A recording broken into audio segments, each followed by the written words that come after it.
in one case, there was an effort in Alliance that they'd gotten a grant from them for 10 years in a row and then did not. Do you know if the trust has any initiatives working with like the NDEE or other organizations to keep Nebraska beautiful and keep, those funds going toward like recycling efforts or anything like that? Or what's your opinion on things like that, maybe? I don't know specifically. I believe in this last round of grant approvals, there was a recycling grant funded. I absolutely think that recycling is a beneficial use of the NET money, the funds. I think that the people of Nebraska have decided that they'd like to see a large portion of the lottery funds go towards preserving our environment. And I think recycling is definitely worthy. Being out in the Sandhills, I can see where there's a lot of need out there. I'd like to become more familiar with the needs of the urban areas in eastern Nebraska and with those projects. I know there's a tree planting project in Omaha that was funded this year. I'd like to look into that a little bit more, see what that's all about. Very good. Well, thanks for your dedication and effort, or, actually wanting to do this. So we appreciate that. Thank you. Thank you. The previous you were, and you stated, I'm trying to look here in your notes, you said you're on the Sandhills Task Force. What was that about? What did you do? What's the task force do? Sandhills Task Force, been around for 25 years. It's a 501c3. It was created by the Nebraska Cattlemen years ago.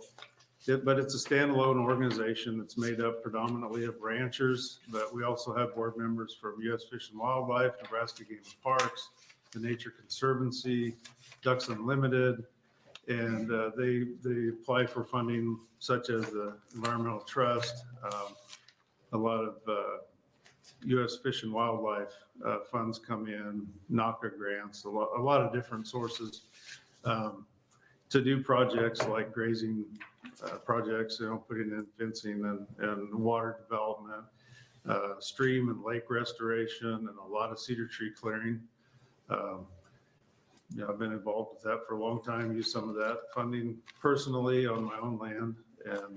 But it's just about the partnerships that bring all these people together to put conservation on private land. Okay. Have you had the opportunity to set in on any of the trust on their meetings, board meetings, or that? Yes, we've had 2 since I started. And where do you see yourself being involved with that? Are there different subgroups within it? Or do you see, where's your biggest interest being on that, on the environmental trust? Is there a certain area there that you feel that interests you the most? Well, the grants reviewing would be interesting. I understand that rotates through the different board members. I think everybody gets a chance to be on that at some point. Some of the legislative stuff interests me. Sure. How many meetings do they do a year? Do you know? Is it quarterly? I don't remember. I believe so. I believe it's quarterly. Okay. I know we had a special meeting early January to award the grants, but I think other than that, it's quarterly or maybe a little more often. Any other questions from committee members?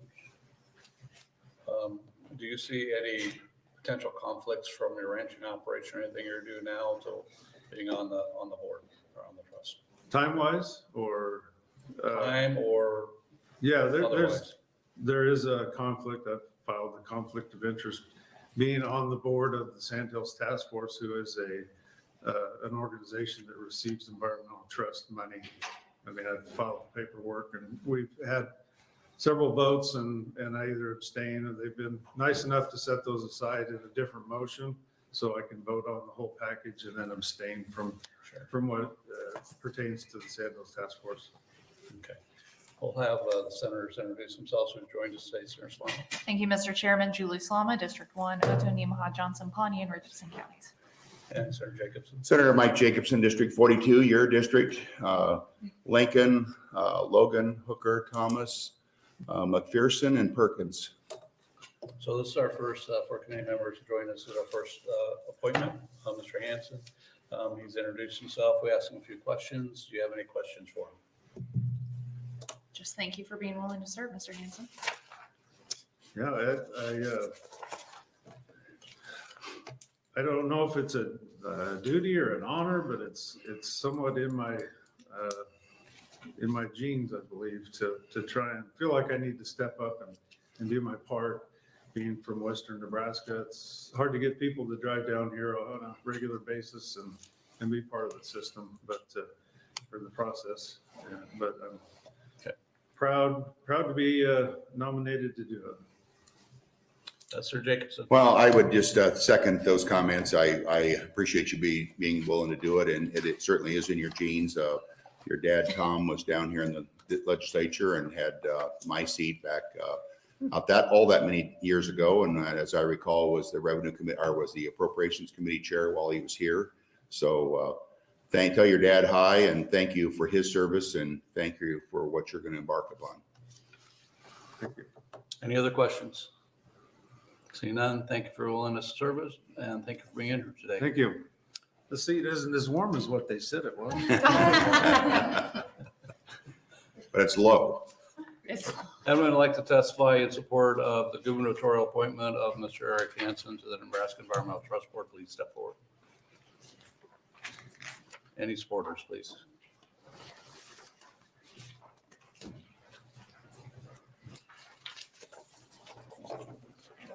Welcome. Good afternoon. Hi. Good afternoon, Senators, Chairman Busselman, and members of the Natural Resources Committee. My name is Sam Drennan, SAMDRINNIN. I serve as the chair-elect of the Nebraska Cattlemen Natural Resources Committee and own a feed yard near Columbus.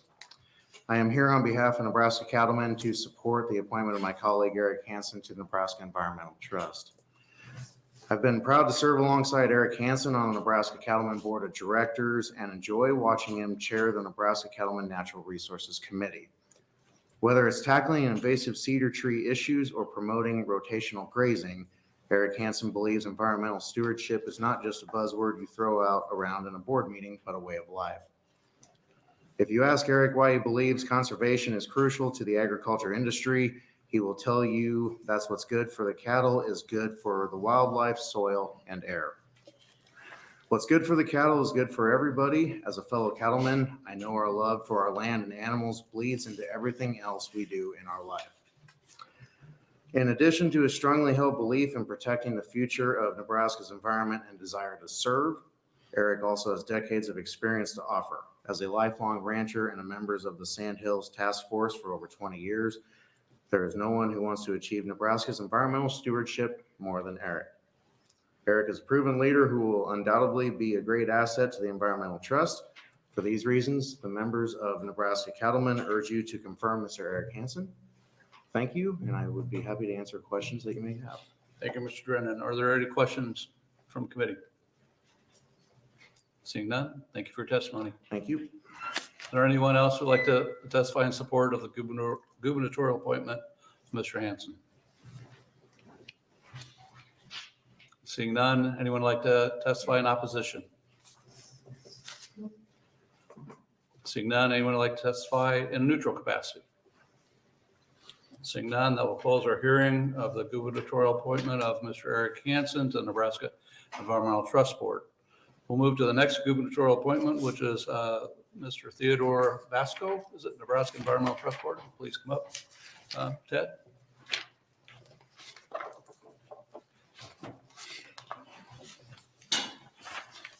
Thank you, Senators. It's Ted Vasko, not Tabasco, as it seems to roll off on cell phones if you don't have great reception. It's TED, V is in victory, ASKO is in Oscar. I'm a lifetime Nebraska person, as is my wife. We have 4 children, 7 grandchildren. We currently live in Papillion, I guess, as we have an entire married life. Grew up in Millard, possibly in your district, which currently your district. I have a farming operation in southeast Nebraska. just west of Nebraska City a little bit.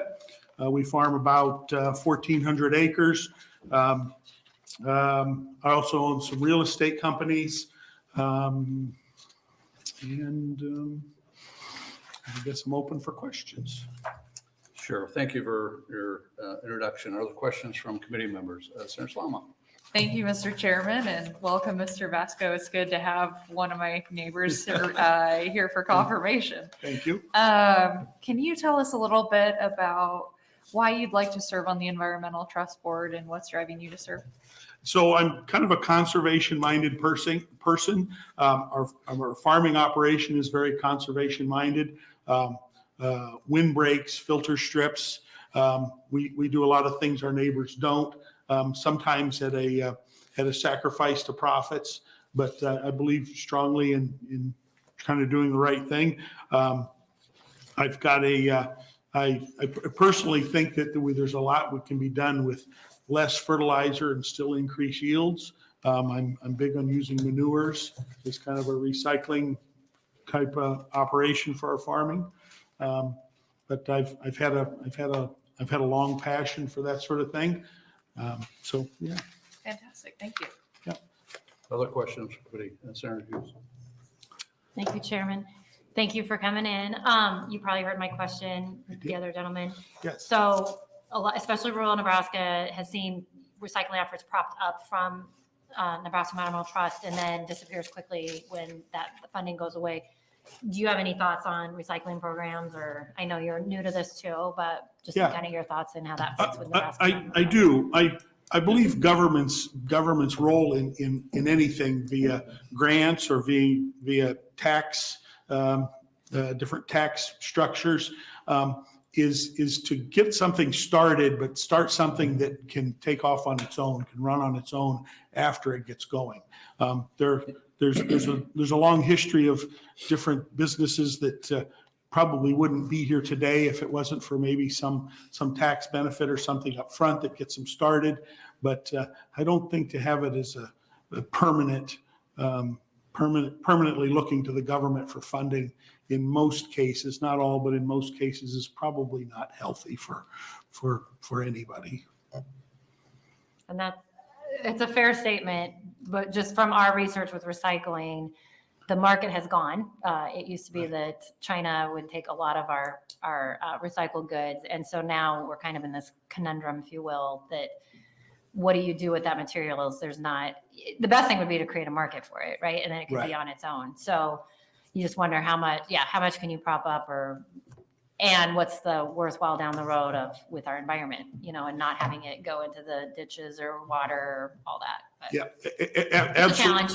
Sure, absolutely. So I am really big on recycling. We have 2 garbage cans and our trash bin is rarely full and our recycling bin usually has the lid open. So, and I hear you. I'm the same way. Yep. And our recycling's all washed before it puts in. A lot of people throw it in with, milk cartons that are half soured with milk. Ours are all washed and rinsed. So I'm a big believer in recycling. I have been. Matter of fact, I made a lot of money during high school recycling, hauling scrap metal and that sort of thing. We had a business start up in Papillion, and I never quite where I live, and I never quite understood why it didn't take off. But they were using recycling pop bottles to make shingles, and I believe they even shingled one of the buildings at the UNO campus, University of Nebraska Omaha campus, with those shingles. And I always thought that sort of thing seems to be where we should be going. I couldn't give you an answer as how do we get there, but I think those are the sort of things that really get recycling in the right place. And I would be for anything that we could do that within the boundaries of what our limits are on the net board, but just in general, anytime we could get something like that going, I think that's a great answer. Very good. Thank you. And thank you for volunteering to doing this and for your time. So. Yeah, you're welcome. Other questions? Senator, if I could add one more thing, one passion I had, I coached high school shooting team for 20 years. And one of I've been away from it now for about 5 years, but one of my great passions is Small bore or trap? trap. Which team? The Creighton Prep High School team. And we actually grew it. We actually worked hard to grow beyond trap shooting. We really pushed into skeet shooting as offering something else for young people to do. And even the small bore pistol shooting, I made an attempt at the end of my coaching career to get a league started with that, and it never quite got off the ground, but I ran out of energy. That was about how many years ago? That was from 1999 to 1919. I coached. 2019, sorry, Okay. 2019. There, that's better. Sorry. You're not that old, right? Yeah, no, that's right. Right.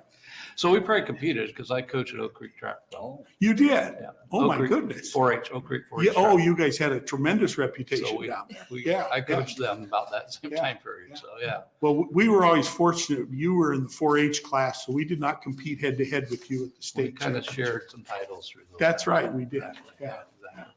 Thank you. I'll have Sir John Kavanaugh introduce himself. He joined us today. Senator John Kavanaugh, Midtown Omaha, and my nephews are on the prep and trap team Nice. currently. Yeah. So Yeah, there was some Kavanaughs on the team back when I coached also. That'd have been in the early 20s. maybe my brothers were there. I Okay. graduated from prep in '99, but my nephews are McGills that are on the team currently. Okay, But they seem to really enjoy it. But thanks Yeah. for being here and thanks for your willingness to serve. yeah, you're welcome. Have you had the opportunity to set, are you currently setting with the board? Have you been to some of the meetings? I sat in on one meeting, yes. Do you have any impressions on the board of takes from that? Actually, my first impression kind of surprised me a little bit. It was really quite well run. I try not to default on government too much, but I didn't expect it to be as well run and answers to be right there when you have them. Is there subgroups within it that you have an interest in that you've seen? Not in particular.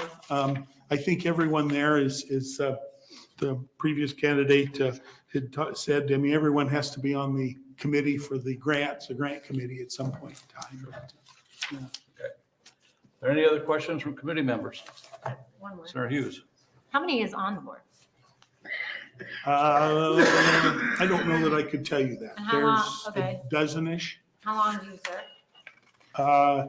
till 28 or 29, so it must be a 6-year. Okay, thank you. Senator Kavanaugh? Thank you, Chairman. And I apologize for being late again, but just ask my one kind of standard question. Do you have a position on conservation easements? I don't. There's a few periodicals I read, ag periodicals, and Wisconsin and Minnesota have done a lot with ag easements and trying to preserve the agricultural community as urban growth, sprawls out. And so I've read and followed some of those. I don't know that I have an opinion other than, I mean, nothing's forever, I don't think. But I have followed those with interest. Thanks. Yeah. Senator Frederickson? Thank you, Chair Bosselman. I'll be really quick. First of all, the fact that you're a neighbor of Senator Slaughter and potentially grew up in my district, I think you are probably represent the best 2 districts in the state. But I also just learned that you coached in trap shooting the clerk of our legislature, Brandon Metzler. I did, yes. Oh, no way. Yes. He shared with me that your son and him have 2 of the highest scores on history at prep. So They- that's another fun fact. They to do, know. and they have 2 state championships also. Yes, so very excited. Yes, it is. Yeah, Thank you thanks for acknowledging that. But yeah, thank you for being here and thank you for your willingness to serve as well. Yeah, thank you. Remind me never to give Brandon a hard time. Okay. Take it out. Sounds like maybe we should have had this at a trap range. At the range, yeah, Lincoln Trap and Skeet, it's not far away. There you go. All right. Seeing no other questions, thank you for your willingness to serve and being here today. Mr. Vasko, thank you very much. Yeah, thank you. Thank all of you. Would anyone like to testify in support of the appointment of Mr. Theodore Vasko to the Nebraska Environmental Trust Board? Anyone in support?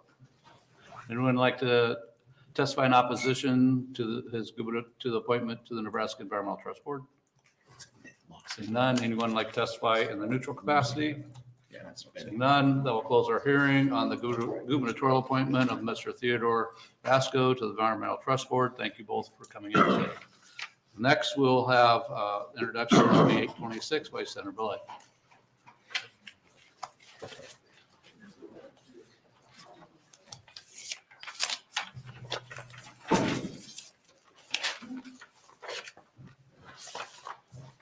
Good afternoon, Senator Belay. Welcome.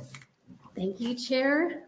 I wasn't sure if it would be you or the Vice Chair today. Thank you, Chair Bostelman and members of the committee. My name is Senator Carol Blood.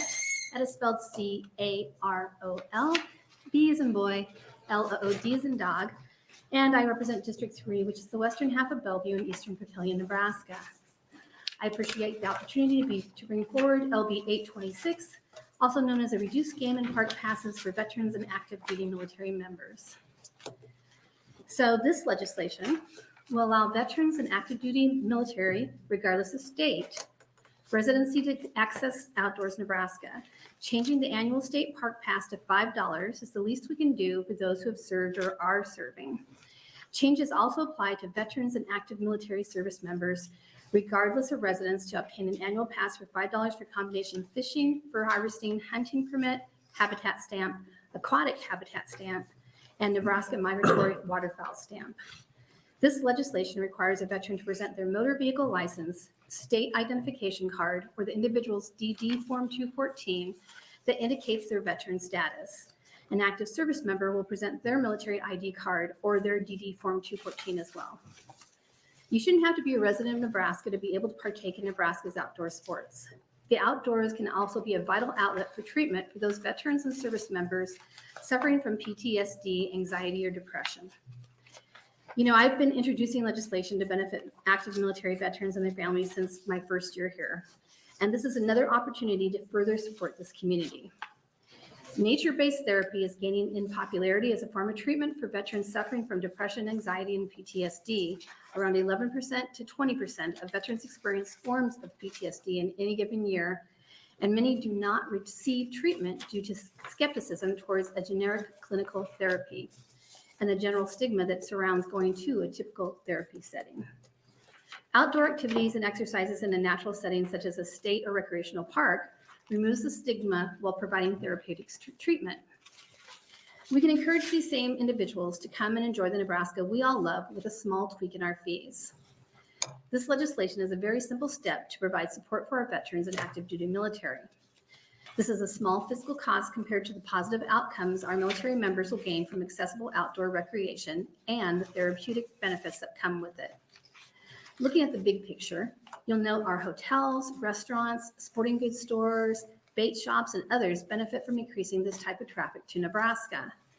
I asked the committee to get this simple but vital piece of legislation to the floor to add it to our ongoing list as we strive to be the #1 in the United States to be the friendliest and most supporting of our veterans and our military families. Now, I want to note that we had a productive discussion with Game and Parks regarding the loss of revenue the department may see, and we are really willing to be flexible about the reduced annual fee for veterans and active duty military members and those from our out-of-state residents.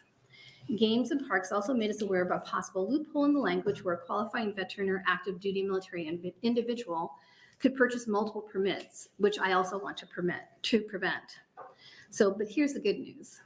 We were also made aware of possible federal funds being available in approximately 2 years in the future because of LB 826. For persons who previously bought a hunting or fishing permit, Game and Parks will be able to report these individuals as certified anglers and hunters, thus qualifying for federal apportionment in a couple of years. We would like to explore this further and how much this added revenue could offset the loss of revenue for the commission in the future. The bottom line is that out of all the bills that pertain to this topic this year, and I think you guys have 5, ours likely offers the best flexibility and serves not just veterans in our state, but all who serve. We can easily offer an amendment that finds a middle ground and move it to the floor for debate.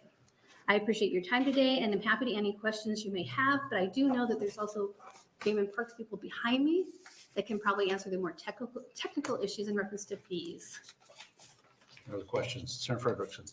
Thank you, Chair Bosman. Thank you, Senator Blood, for being here and for bringing this legislation and wanting us to sort of advocate for veterans in our game and parks as well. One question I did have regarding, so I've also been curious about the fees we have for hunting permits, et cetera, and ways to ensure that our parks are accessible to all Nebraskans and particularly those who serve. Do you know, are there any federal dollars matching funds that we get from park fees? So Because we do have people who actually work in those departments behind me, I'm going to ask if you would ask them, and you'll get a much better answer than you'll get from me. sounds good. Thank you. Sarah Hughes? Thank you, Chairman. Thanks for bringing this, Senator Blood. Do you know of like what other states are doing? Do they do similar things around us, or do you have Now, any? to be of very frank, we didn't compare ourselves to other states for this bill. Our only focus, as always, is to make Nebraska number one for veterans. I'd be happy to get you that information if you like, Just but curious if we were only bios worried about our and- state when That's we were cool. with this bill. Okay, thank you. Sir Jacobson? I just have one quick question, and I'm certainly willing to defer it to the experts behind you, but I'm just thinking through the federal habitat stamps. How does that get paid for? Are we going to pick that up at the state level? Do they still pay that? How would that work? I definitely would defer that to the experts. Okay.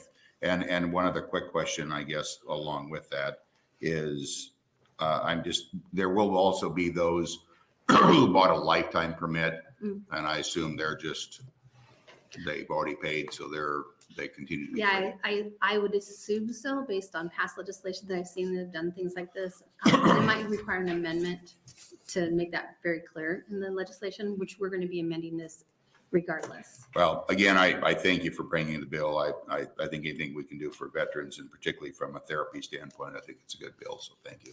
And again, I know it's very unusual to offer amenities to veterans from outside our state. But imagine coming from another state and seeing how really great Nebraska is if you hunt and you fish, and maybe a few of them will kind of eke over into our state and stay. You never know. Sir Sloan? Thank you, Mr. Chairman. And Senator Blood, I do appreciate that. Coming from a district where I've got 3 states bordering, we do have a lot of tourism coming over, especially to our communities in District 1 for tourism already. So I absolutely see your point of non-residents wanting to come into Nebraska too. Thank you, Senator Slava. More of an intent question I have for you. So when we talk about hunting licenses and permits, we have certain categories of, like, there's deer permits, there's elk permits, there's pronghorn permits. Is your intent with this is the general hunting license and not specific to that? And the reason why I ask is we have a deer season with quotas or an elk season with quotas. I mean, that was my intent. And I don't hunt, I fish. So I have to be very honest, that would be something that, as we work to hopefully amend this and make it better, we can address that. Okay, no, I just wanted to check to see if I figured that's what the That was intent my would be, intent, but I yeah. just wanted to see if you had You guys other made it so thoughts. complicated to hunt. Yeah. You just gotta take It your is gun and shoot what you want to shoot. and- Okay. Other questions? Seeing none, thank you, Senator Blood. Will you wait for closing? I will. Okay, thank you. Thank you. We'll ask anyone who would testify in support of LB 826 to please step forward.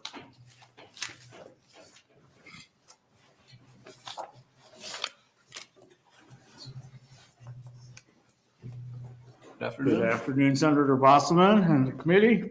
My name is Greg Holloway, GregHolloway, and I'm here, I'm the standing chair for the Nebraska Veterans Council. And I have advocated for veterans legislative issues I figured it up 34 years now. So I'm one of the old guys.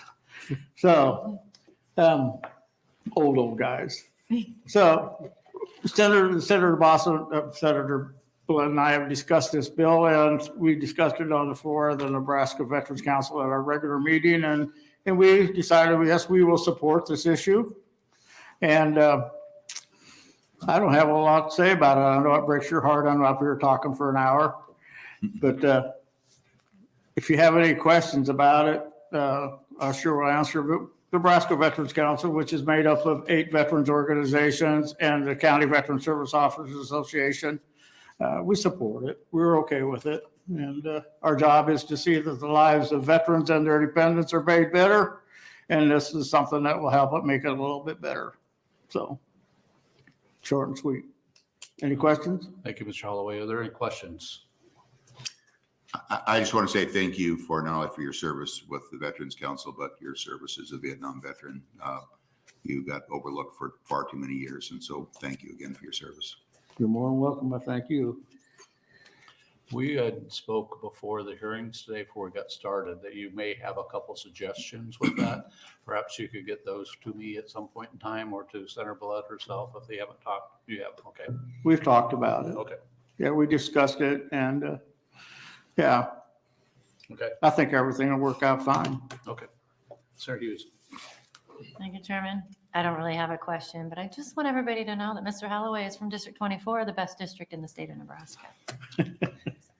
It's nice you think that. I know. Let me live my world. Well, I know your dad. You do?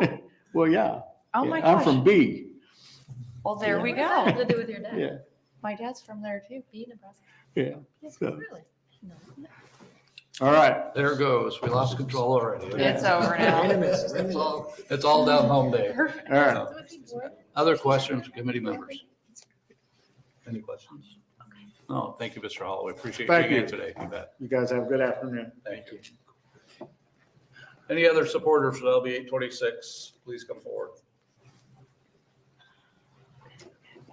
Saying none, anyone would like to testify in opposition to LB 826? Saying none, anyone would like to testify in the neutral capacity on LB 826?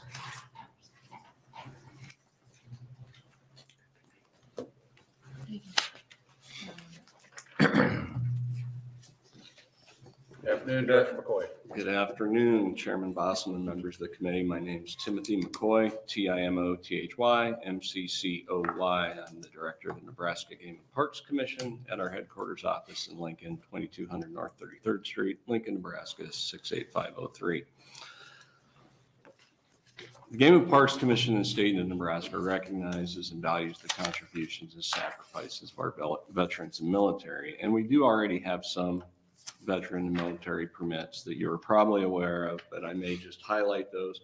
We do provide for any resident that is a disabled veteran between 50% service-related or 100% and 100% or 100% disabled non-service connected. They get a perpetual disabled veterans lifetime annual park entry permit that's free. We also have with the same requirements, we have a free disabled lifetime veteran hunt fish fur permit that includes all stamps for disabled veterans that are at 50% or higher disability. And then for the age 64 and older, which is modified in this bill, we also have for any veterans that are residents, a $5 hunt fish fur harvest fee that includes all the stamps. We also have for deployed military hunt and fish, for any resident who's been deployed out of state within the last 12 months on active duty can come back, and upon returning within 1 year after returning, they can get a annual small game hunt fish for harvest permit with all stamps for $5. I just wanted to mention those. And then the other thing that has came up in questions before that I'll address is for military that are stationed in Nebraska on hunting and fishing. They're already eligible. As long as they've been here 30 days, they are eligible to use resident permits. I mean, obviously our residents, if they keep Nebraska as their home state and they're on duty somewhere else, they still get resident permit fees. You know, we've looked at this bill. We want to support veterans. The concern for us really comes down to trying to look at fiscal impact. And you can all see that in the fiscal note. We also do have some concerns with the non-resident, and I'll explain why. Normally, non-resident fees are higher than resident fees, pretty much across the country and in Nebraska. And if you look at the level of discount, I mean, the $5 permit is a highly discounted permit, just so you're aware. It's about $99 worth of value. So for a resident, we're looking at a 95% discount. At $5 for a non-resident, you're looking at an almost 99% discount of what the value is of everything that's in there for that $5 permit. And then when we look at the resident park permit and the non-resident park permit, it's similar. The resident discount is about 84%. The non-resident discount would be about 93%. So I just want you to be aware of that. That's something that we've identified. I've went and looked at surrounding states. I've actually tried to look nationwide in terms of states that provide, veterans discounts for non-residents. Pretty much within the states that surround us, the only one that does that is Missouri, and they allowed those disabled non-residents to buy a resident price permit. There's a few other ones that are out there around the country, but there's really only, I think, about 8 states in the country that do that. There's none that provides that sort of benefit to veterans across the board. So we've looked at this. We've talked with Senator Blood, maybe there's some things we can do looking at some of those. In terms of our recourse, there's always the ask that we might have that would the legislature provide general funds for these sorts of benefits? Because if they don't, our challenge down the road is we will need to raise our resident fees at some point to accommodate those. And I would be happy to help answer the questions, but I didn't write them all down. Senator Jacobson. Thank you, Director McCoy, for being here and for giving this testimony. I guess kind of focusing on the non-resident, because that's probably where I'd have the indigestion as well. Do we have any idea? We're roughly saying a net fiscal note of about $523,000, and I think that would probably be in the front year, but I think the 25-26 revenue loss about $1.4 million. Do we have an idea of how much of that would be, how much it'd be reduced if we weren't including non-residents and really focusing on residents? Do you have any feel for that? Well, when I look at 24-25, that's probably about 106,000. I might be off. I'm doing math in my head, but close to that. When we look at the hunt and fish, and then when we look at the potential non-resident park, I don't think we actually have that. Oh, there it is. It is broke out. That would be the non-resident park. So that'd be the non-resident portion of that, about 300 or what that total is in the first year, 863,000 in the first year. In the second year, that would appear to be about 178,000 of that 1.4 million would be from the non-resident. And how we estimated all of those is we had to go look at what the proportions of non-resident active military, of what active military was across the country, and looking at that same proportion of veterans. And just a follow-up question to that, I think I'd asked the question earlier on federal habitat fees, that kind of thing. Who picks that up? They would still have to, if they were hunting waterfowl, they'd have to buy the federal waterfowl. Gotcha. So this is just the state fees. Yeah, we can't eliminate that federal requirement. Right. And you're not paying it for them, obviously. Right. Yes, thank you. Senator Ferguson. Thank you, Chair Busman. Thank you, Director McCoy, for being here. I just want to follow up on the question I asked Senator Blood a bit earlier. I know you and I have spoken in the past about different permits for different areas, and I've reached out about possibly changing fees for senior citizens, for example, but the federal dollars that match that would make that not necessarily feasible. How would this impact any federal match funds? The way it's written, because they would, the way that they're looking at the fee of $5, with that $5 fee, they will be eligible. Anybody who purchases one of these permits we will be allowed to count, because they purchased a permit for the federal wildlife and sport fish restoration, and the way that is limited is you have to have at least $2 for hunting and fishing if you're doing both. And so it definitely meets that. But it does take it takes a pretty big revenue shot. This is probably, and I hate to talk about money, but it's part of what we have to do. Sounds good. Thank you. Sir Kavanaugh. Thank you, Chairman Bosselman. Thank you for being here, Mr. Director McCoy. It's good to see you. I've been here for these conversations about changing the fees before. If we were kind of going down the path that Senator Jacobson was talking about, if you were just to do in-state veterans, is that possible? Or I know we sometimes are constrained on that federal, that the out-of-state can't be more than double the in-state. Would that apply in this situation? That wouldn't apply in this situation.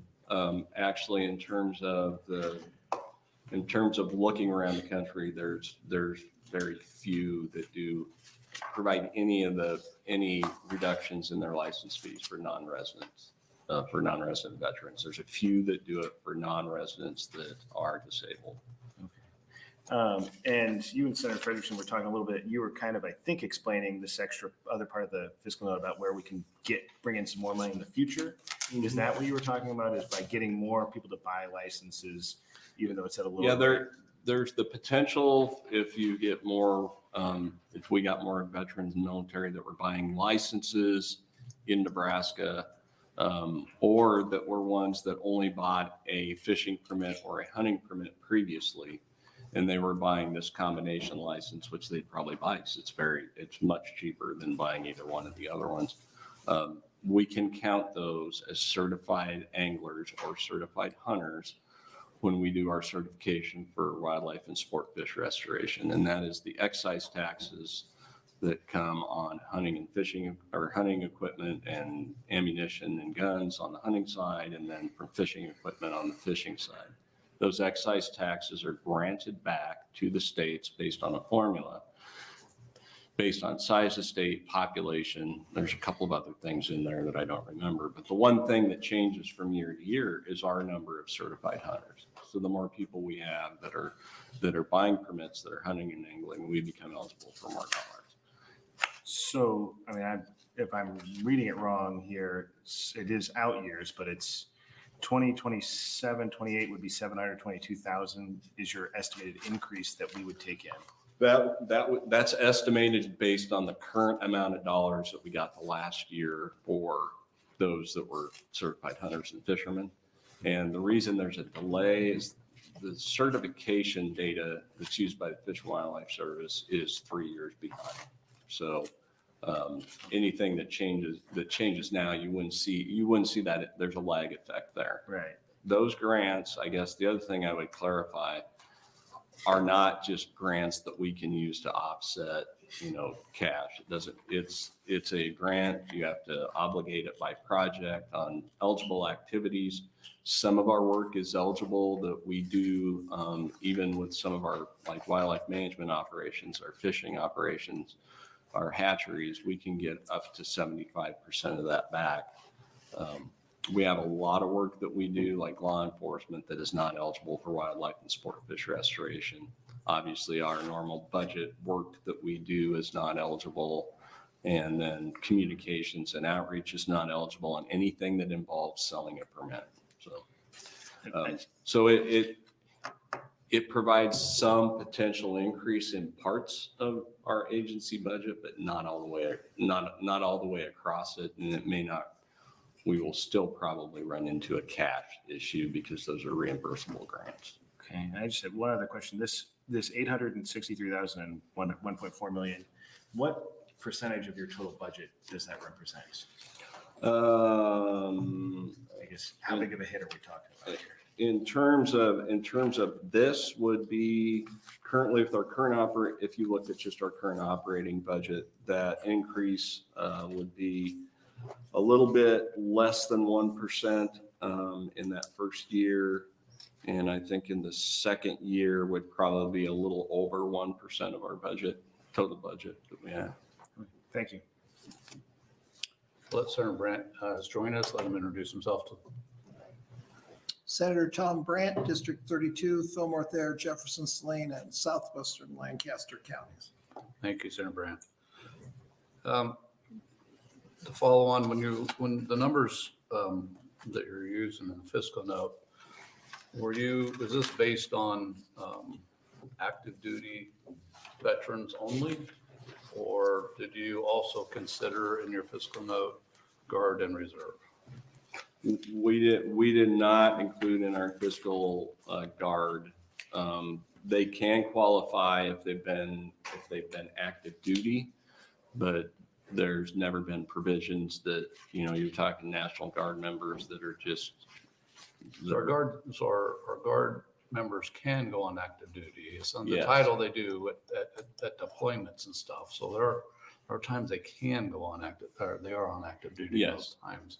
But the majority of their service is on the inactive status. So I was just wondering if the numbers you had, just to understand the intent of the bill, the numbers you had in your fiscal note, if you just considered the active duty. We did. We Okay. did not include guards. The only state, as I was going through this with our surrounding states, that does something for guards is Kansas, as they get $5 hunt, fish, and $5 park permits.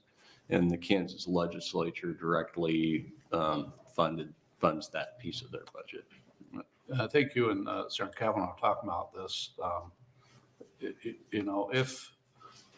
If you do not receive the funds from the permits and stuff, because I understand, as Senator Blood said, economic development, you can't have folks come in buying shells, buying clothes, staying in hotels, staying at restaurants, but you don't necessarily receive any of those funds unless they're staying at one of your parks, one of your facilities. How do you perceive that you can potentially make up the loss of funds, or if there is? There's two. One option would be trying to get general funds, which we know will always be a challenge. The other option would be that we would have to do price increases on our existing permits. Yeah. That would be, that's probably more within our agency control, that we can work with the board as long as we're not hitting our fee caps. Because your fees for your permits, for your fishing licenses, that can only be used for certain categories. Correct. As you were saying before. Yes, and there is no, somebody asked about parks. There is no source of funding like this relative to the park side. There are some grant dollars we can get, but nothing that's as consistent as the wildlife and sport fish restoration. It can be used for very specific projects that are improvements. I asked Senator Blood on the intent of the bill when she opened up, and I'll ask you the same question in this. As permits go across the state, we have different types of licenses and permits you can get for different species, both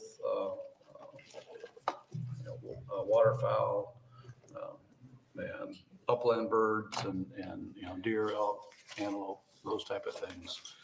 How do you see this being applied? Do you think we need to do, if this bill would move forward, is there language that would need to be added in there to say that it does not apply to, say, a deer permit or elk permit, or that, are those separate enough that you feel in the bill that you still can manage those? So we're not going to have during a deer season someone come in and get a deer tag, which would be problematic if you're trying to set a certain quota as far as populations or tag populations. Yeah, the way this is written is like our existing permits that are the basic, hunt, fish, trap, and all the associated state stamps. Now, the hunting permit we're talking about, small game hunting permit.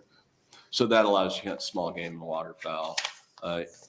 It would not, the way it's written, directly apply to fees for, big game, deer, elk, turkey, anything that requires a separate, in many cases, a separate application for a draw for a lot of those. So I don't think the way it's written, it would do that. It is tied very similarly to our existing permits that do that same very thing, that it's the hunting, the fishing. The one advantage they would have is they would already have their habitat stamp.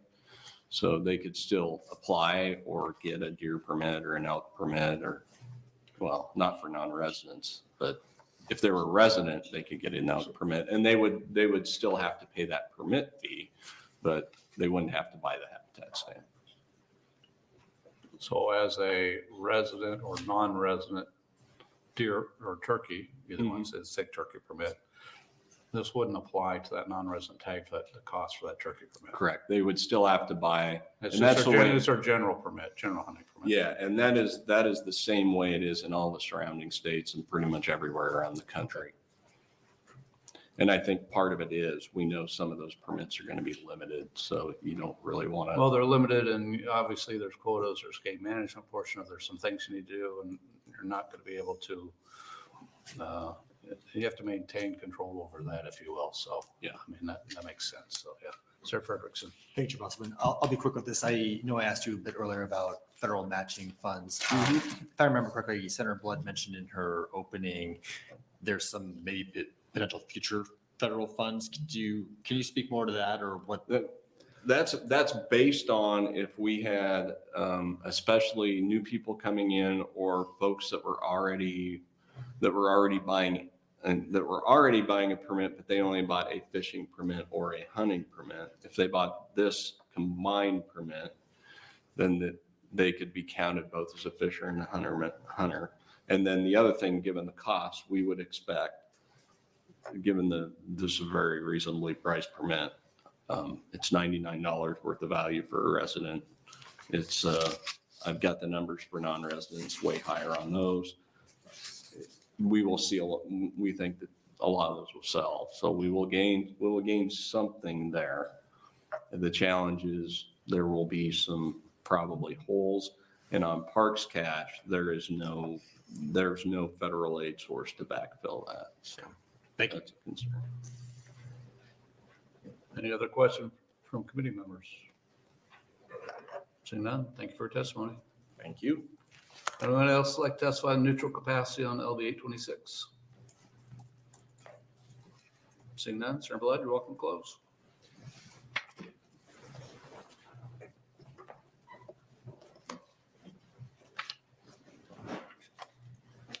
So I want to be very clear. We didn't do this bill because we thought it was going to be easy. We did this bill because we wanted to start somewhere. Texas, by the way, who is considered the #1 military-friendly state, does give out park passes for free, regardless of where the veteran is from. We looked it up real quick when we were sitting over there. I was sincere when I said, I think that there's middle ground. There's middle ground, and we know that there are some alternatives for them to find some cash to get over the hump and bring in more cash, because it does combine the different types of permits. We don't want to give away the farm, but we needed to start somewhere, and we started at a level that we were asked to start at by Nebraska veterans. We were surprised at how many people from out of state reached out to us after we dropped the bill. We didn't even understand that there was a national organization that encourages veterans to fish and hunt across the United States. I think one of the members may have written a letter of support as well. Even if we don't keep it at 5, but we met halfway, and then you look at the fiscal note, I think that this could be doable. And we've already discussed with the 2 gentlemen behind me that we would be more than happy to iron it out and make it so it would be more doable. We are nowhere near the top 10 for best states for the veterans yet. And as long as as we've been here, Senator Bostelman, we keep striving, and then the state outdoes us again and again. And this is an opportunity for us to be first in the nation, because we're not finding any other states, by the way. We're finding bits and pieces, but not combined. And I know that they don't benefit from hotels and motels and restaurants and bait shops. But when our state's economy does well, everybody does well, and it also offers up funds that we might not have in our coffers otherwise. So I think if we were to discuss it for a long period of time, we could figure out that there are options. We can make it more financially feasible, and we could be making news as being the first state to do this. But again, I do not want to tap out those 2 departments.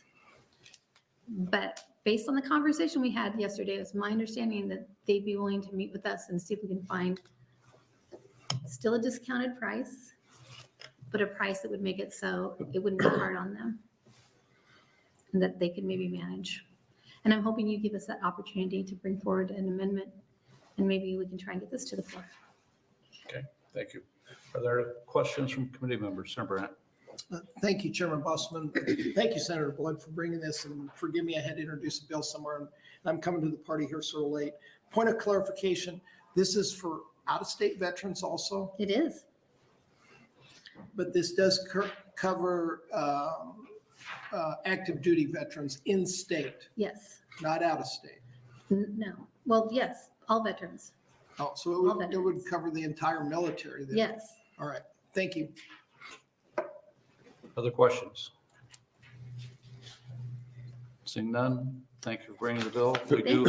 We do have two proponent comments and one in the neutral for LB 826, and that will close our hearing on 826. Thank you, Senator Thank you for Blood. your time. I look forward to hopefully working with you on this. Next, we'll hear Senator Vargas. We'll have LB 1036. We'll have opening on Senator Vargas's bill. Good afternoon, Senator Vargas. Welcome. Get excited, folks. Okay, good afternoon, Chairman Bostelman and members of the Natural Resources Committee. My name is Tony Vargas, T-O-N-Y-V-A-R-G-A-S. I represent District 7, which includes the communities of downtown and South Omaha. I'm here to introduce LB 1036, which would remove the fees for stamps and permits for hunting and fishing for Nebraska veterans, active duty and reserve duty individuals. This is an idea that many constituents, and seems like I've talked to many senators, including mine. So it was based out of a constituent, clearly an issue because we're not only hearing it from me, similar legislation from Senator Blood and Senator Sanders. So several of our colleagues have introduced some sort of similar legislation, specifically Senator Blood, Senator Sanders. I know for Senator Sanders, she introduced LB 1406, which in our conversations with Game and Parks, covers some more of their concerns. That being said, I'm happy to support not only Senator Blood's, but also Senator Sanders' bill, and want a version to get out. It does not matter to me which version get outs, but we should clearly do something in this arena. And that's my ask of you, that we work on this in some way, shape, or form. If it does not matter to me if it's this bill, if it is Senator Sanders' bill or Senator Blood's bill. The most important thing is that we do something in this arena. I'm expecting the Game and Parks will come in a neutral testimony similarly for this. I will definitely close because I'm trying to do a little bit of navigating on the financial status of some of these game and parks cash funds, which is a helpful conversation for us to have. With that, I'm happy to close again. And the only other thing I'll say here is the reason why I introduced this legislation, and for those of some of you that are new, I've introduced past legislation to help veterans. We introduced the Student Veterans Support Act, specifically for higher education, a Veterans Promise Act, that streamlined the process and admission requirements for veterans within the last 10 years that we worked on Senator Bostelman, and we expanded that from 5 years to 10 years, actually, with your support. That passed about 4 years ago. And so this is just in the spirit of continuing to help veterans, not only for veterans like my brother that served in the Navy for 6 years, but for many of my friends and family and constituents. So with that, happy to take any questions if they're different from the ones that were already asked of Senator Blood. Otherwise, I'll definitely close and talk a little bit about the cash fund status. Thank you, Senator Vargas. As Senator Vargas said, we'll work together on the other bills. And if there's any other questions you may have from committee, seeing none. Thank you very much, Senator Vargas. Anyone like to speak in support of LB 1036? Anyone like to speak in opposition to LB 1036? Anyone like to speak in the neutral capacity on LB 1036?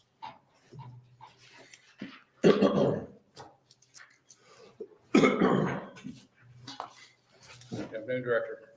Good afternoon. Timothy McCoy, TIMOTHYMCCOY. I'm the Director of the Nebraska Game and Parks Commission at 2300 North 33rd Street, Lincoln. Obviously, we're here in a neutral capacity, very similar. I will just point out one of the challenges that we have with LB 1036 over Senator Blood's bill is that any of these new free permits, none of them will be eligible for the wildlife and sport fish restoration, which has a farther down the road impact. Estimated in 27, 28 at about 1.2 million, and that would carry forward as more of these are put out that are free permits. We watch those fairly carefully. With that. Okay, thank you, Director. Questions, Sir Jacobson? Yes, Sir, our Director McCoy, I guess I kind of want to follow up really both these bills, similar fiscal notes, but if you had mentioned before that if you lose this revenue, this net revenue, and there is no state appropriation to make up that difference, and you were then to pass this through to the remaining permit holders, what does that do? Is that going to be passed through, or is there going to be any net loss of people are saying that number's too high? I'm not going to do this anymore. Where do you see that working? We're always trying to be careful about doing fee increases, especially on residents, because we're always concerned about that. The non-residents, if they're traveling, it seems like there's more demand for non-resident hunting right now and fishing. We are seeing some increases in fishing in terms of residents. So I think there is that real issue there. And then, the compounding factor of those of not having that federal dollars that helps provide some of the other work we do that it supports hunting and fishing. It's really a lot of our work on managing game and managing fish. So yeah, that's why, given the two options, Senator Blood's bill obviously has some positives with it. There's still some concern about just cash flow looking in the future. Thank you. Any other questions? Thank you for your testimony. Anyone else like to testify in neutral capacity? Seeing none, Senator Vargas. You're welcome to close. Okay. If you want to do this, you can do this. I have tons of respect for each of our commissions and agencies. And the reason why I say this is in the Appropriations Committee, we have a lot of conversations about ongoing revenue and obligations. There are a couple of things that are absolutely true. One, you're going to lose revenue across these three different cash funds. I'm forgetting all three of them now: aquatic habitat, and park cash fund. You will lose revenue. However, there's two big concerns that I'm flagging for you, that I'm doing this on behalf of Senator Erdman. He's somewhere here listening. And the committee, which is one, not just these cash funds, many cash funds within game and parks. Some of them have, I would say, healthier fund balances, which is not good or bad. That's up to you. That's up to a committee. That's policy. And if you're ever curious, you can look in the governor is identifying some cash fund transfers out of these game and park funds, right? There's a few of them, right? Part of the rationale is that there's an increasing balance that is carrying over. An example is, let's see here, the state game fund has, as of the end of 2023, 32,500,000 in it. Now, I bring that up to you because that means in some of these, there's enough of a balance to be able to carry over and meet the demand, at least for definitely a few years, some of these ones. So if you wanted to, you can look a little bit more detailed into, is every expenditure that Game and Parks wants to do in this given year or for future years, can we save costs on some of those things to make up for a $1.5 million revenue loss? And I think the answer is we can figure it out. And I say that because if you look at it, and I wish I had copies of this, I just didn't think that it was going to come to talking about this. In this book, you can see that the expenditures in a lot of these cash funds, some of which we're talking about, have increased over time. I have supported new expenditures within the game and cash funds, which is great. It's with the intent of trying to bring in more tourism. And it's trying to be good to Nebraskans, it's trying to be good to our constituents. But in some of these cash funds, you will see, like for state game fund, we've increased our expenditures from 2020 from $24 million to $37 million expected in 2025. So we are using the funds for different things. But if you want to, we're talking about tens of millions of dollars. If you want to do this and find $1.5 million, I'm really advocating for everybody else's bills. You can figure it out, and we can look and talk to appropriations and find what are some things that maybe might be delayed. They might be obligated expenditures. We can figure it out. But I've looked at a lot of these cash funds. Most of them have a beginning balance that exceeds what their expenditures are. You know, the Nebraska Fund has $13 million at the end of 2023. The total revenue is about $8 million. The total expenditures is about $8 million. I won't be here next year on the Appropriations Committee or for you, but I do think there's probably a good conversation between your committee and appropriations on, we never want to get to a place, which I agree with, where the general fund is making up obligations for these cash funds. That's one. But we also want to get to a place where we're not we have too many expenditures that exceed the revenue, which in some of these cash funds is the case right now. So I'm bringing it up because it seemed, he's totally right. The director's right. We will lose revenue. And it is a concern. But we're also, it's because we are spending more money on different things. And we have supported that in substantially more over the last 5 years. And I hope that those expenditures will continue to lead to larger revenue increases in these funds so that we can afford to do things like good bills like this, or Senator Blood's bill or Senator Sanders' bill. So I just want that to be said. It is worthwhile to look at these. There's at least a couple of these. We have not taken any action. I know the director knows this. We haven't transferred any of these funds yet. I think that was very prudent of us.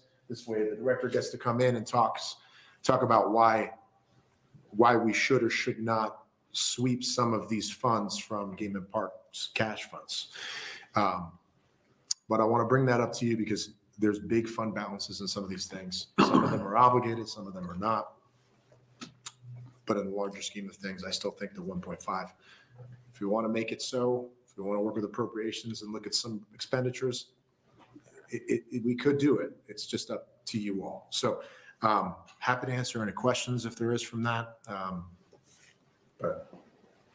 Thank you, Senator Vargas. Senator Jacobson.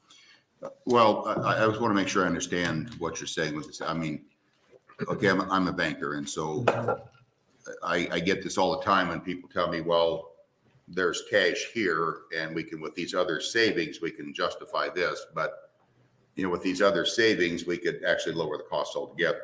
Okay, if those savings are there, let's take them and just get the savings. Okay, so I never buy too heavily into those. I would also say, to me, the bigger concern on the whole cash fund issue seems to me to come back to where have these revenues come from?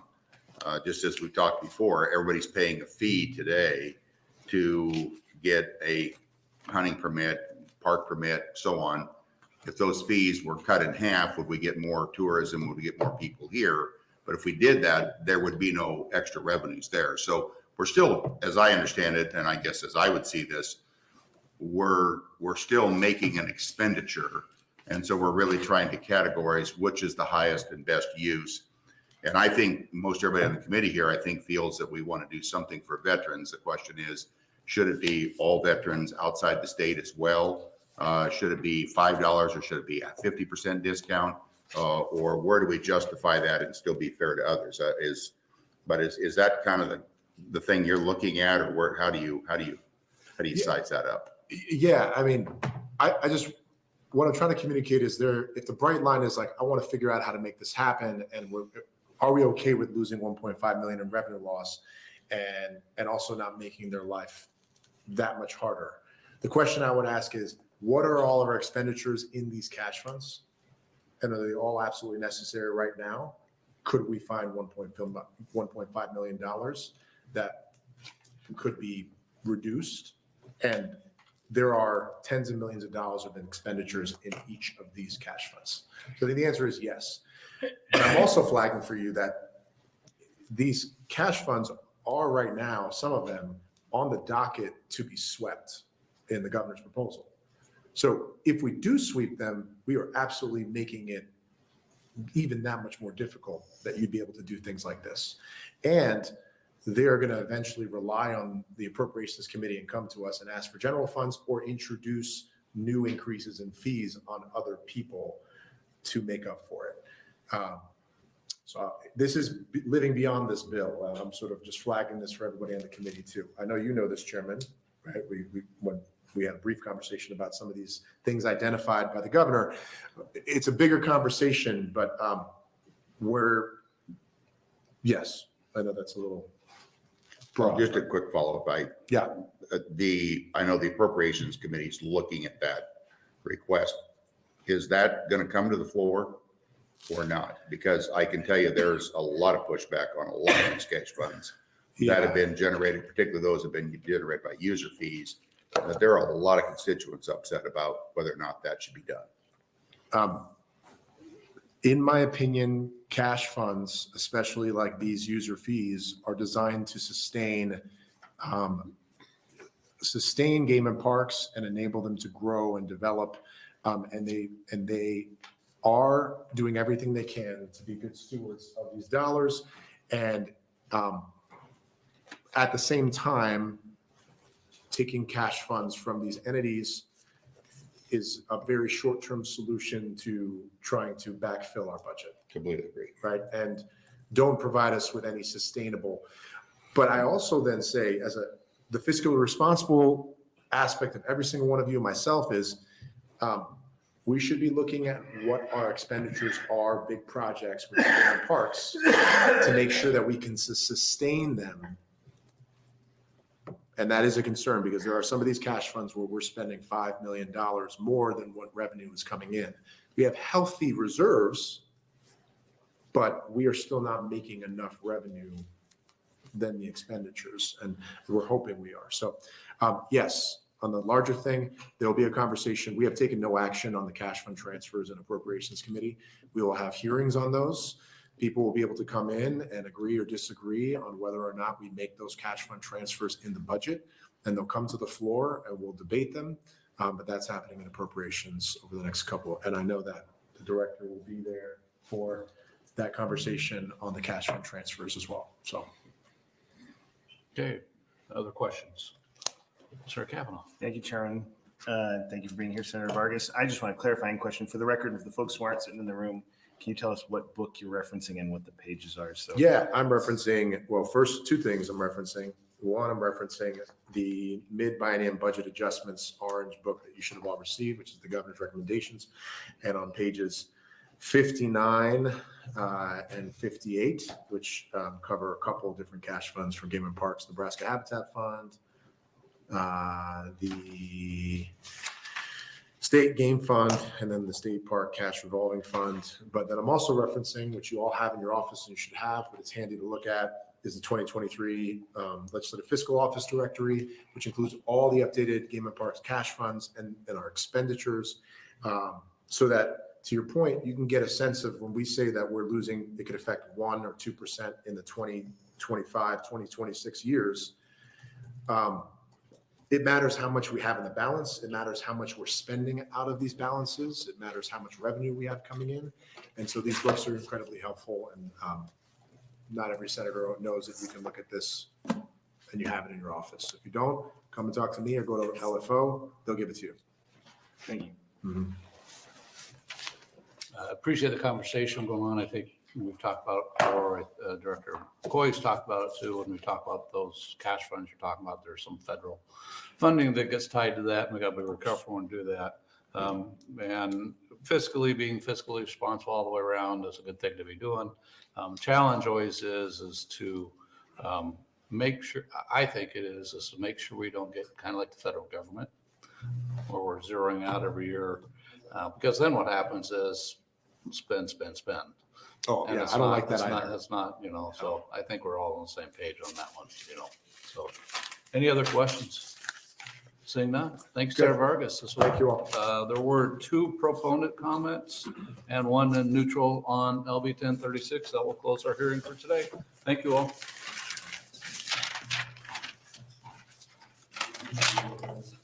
This committee and this.